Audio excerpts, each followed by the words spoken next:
Hi friends, Indian air cooling system.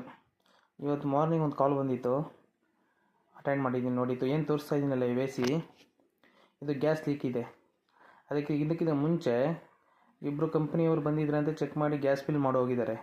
But ಅದು gas ಒಂದಿನ 2 ದಿನ ಬರುತ್ತಂತೆ, ಆಮೇಲೆ ಕೂಲಿಂಗ್ ಬರ್ತಾಯಿಲ್ಲ ಅಂತ ಕಸ್ಟಮರು ಕಾಲ್ ಮಾಡಿದರು. ಅದಕ್ಕೆ ಚೆಕ್ ಮಾಡೋಣ ಅಂತ ಬಂದಿದ್ದೀನಿ. ಇದು ಗ್ಯಾಸ್ ಲೀಕ್ ಇದೆ, ಅದಕ್ಕೋಸ್ಕರ ನಾನು ಇವಾಗ ನೈಟ್ರೋಜನ್ ಯೂಸ್ ಮಾಡಿ ಪ್ರೆಷರ್ ಕೊಟ್ಟಿದ್ದೀನಿ.